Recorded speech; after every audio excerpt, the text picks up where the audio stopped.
Senyumana Jambos kandi samulisha Samuel ubundi rero ngo mwigabura buryo risangiwe harabakora mbere urabyumva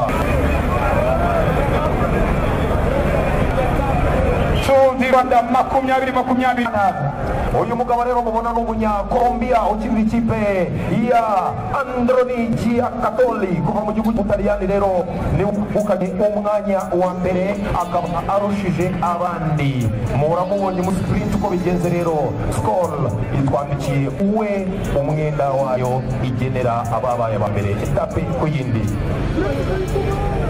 skol nakubwira yuko iribuze kuba igufitiye de ben mu kanya gato cyane rero kuri imodoka ya skol ikindi kandi hari akushanwa atandukanye. Congratulations to Restrepo Valencia. This is his second stage in 2020. Born on 28 November 1994, 171 meters, 69 kilograms. Former teams like Katusha Arusha, Manzana Postobon. He played this way over there. Congratulations, the Colombian, Restrepo, Valencia, Jonatan. We are going to see the little etape.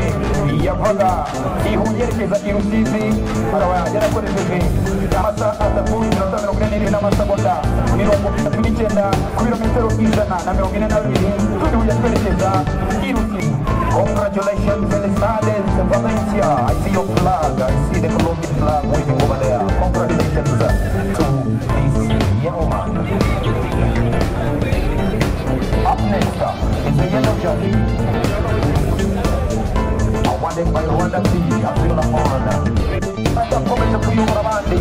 Ladies and gentlemen, number 23, all the way from Asmara, Eritrea, Tesfaጽየን Nathnaኤል. Congratulations to Tesfaጽየን. Uyu ni umusore kuva mu gihugu cya Eritrea ukomeye gufata umwenda w'umuntu kubera ko byabihe nta na kimwe cyahindutse. The Eritrean, 21 years of age. He was the second in Lafro Kalamisabo 2020. He was the second in national championship of Eritrea. Lawrence 2019. His former club, Dimension of Kubeka, now playing his for the national team of Eritrea. Congratulations, Nathnaኤል. Akabarira iswe umwina na Rwanda team rurakinica Rwanda igihugu mawuziro muze n'icyabereye ku isi kubera uburyohe bwacyo utasanga aha Rwanda team nacho riya wekenga dushimira cyane rero nyakubahwa minisitiri wa siporo udufashije gutanga iki gihembo ndetse ari kumwe na Uganda Joshua today as the Colafone Louis de Montfort Mujambere Director of Operations as well as the Ferwasi President. Ladies and gentlemen, number 121. He was on stage once again yesterday. I give you congratulations, Mr. Carlos. Today, the best climber after 84 kilometers from Rwanda to Musanze district here in the 2020 Tour of Rwanda. Akabariro ahembwe na Cote Bank urimo the prosperity ikikana no Cote Bank igufite isubizo lon ushobora kubona ingamba zigera muri miliyoni 5 ikindi kandi igukubira ibintu 15 mu mushahara wawe ufata wa buri kwezi ubundi ukaguhereza inguzanyo y'isubizo lo Cote Bank rero miliyoni kandi birashoboka. Congratulations to Oya Tukarora all the way from Mexico, the Metro in Rwanda Cycling Club. Congratulations to the Senagana Hopon, Minister of Operations kuva muri Kojema. Alphonse bagiye kudufasha kuduhembera the best young right after stage 5. Walking back on the podium like he did yesterday, today for the second time. Number 23, Tesfaጽየን Nathnaኤል, congratulations once again. As a young rider today, awarded by Prime Insurance. Yesamena Prime Insurance rero ushobora gukanda akanyenyeri rimwe karindwi akadirisha ukareba igihe ubwishingizi bw'ikinyabiziga cyawe buzarangirira.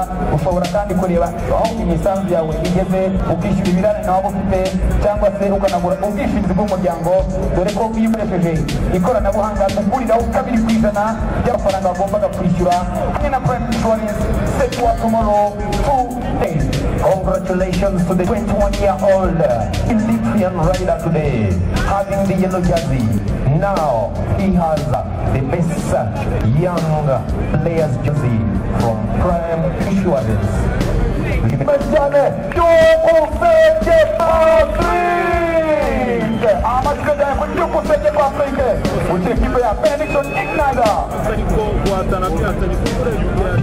Patrick, Wayoya Vandi, Maura Masebo, Quilometero Vitano, Masebona Minomutoria, Vayasi Shumogoma.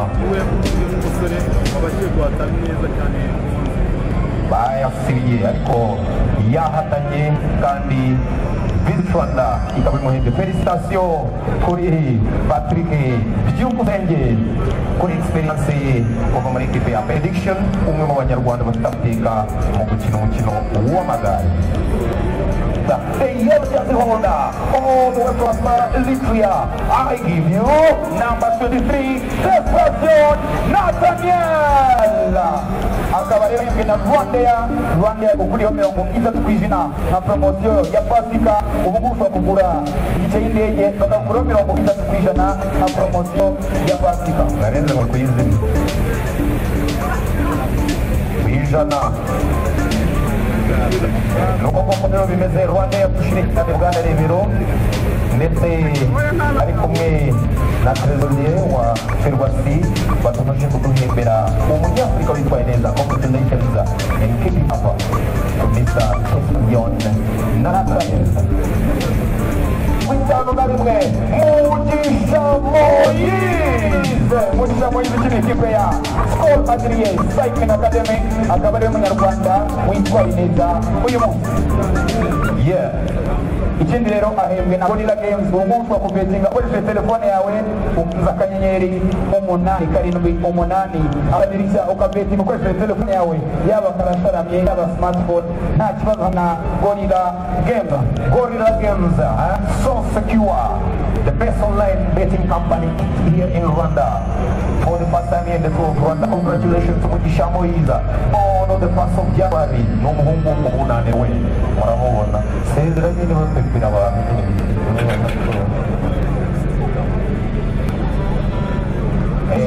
rero bela flowers komende kudufasha gutanga indabo nziza izindabo zose mubore. If the stage had to have a unique color, it would be the color of the Eritrean national team. Ladies and gentlemen, after stage 5, I give you the best team today. Eritrea national team. Amachimechani muri kipe ya Eritrea ikaba ari kipe yitwa neza kuri uyu munsi. Murabona abakinnyi batano na undi nimero 24 ariwe Henok harimo nimero 22 Mehali harimo nimero 23 wambaye n'umwenda w'umuhondo. Tesfaጽየን Nathanaኤል nimero 24 Yemane Zoe ndetse nimero 25 Tesfaጽየn. Ikipe ikora nk'ikipe hano harimo abatsinda harimo n'abandi bashinzwe gufasha abandi.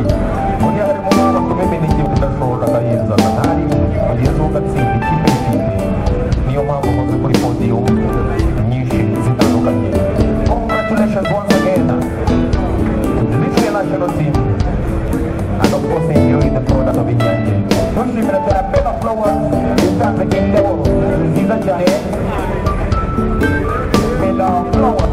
Hanyuma rero tuzi Rwanda 2020 igomba kugira ibirometero 889 tumaze gukora ibirometero 568 hasigaye ibirometero 221. Congratulations to Eritrea national team. Congratulations to the Eritreans today. The boys from Asmar, Eritrea, they were the best team today. Tubashimire cyane rero mugese abitabiriye umunsi w'ejo no kwerekeza i Muhanga ariko none nyira kuvuga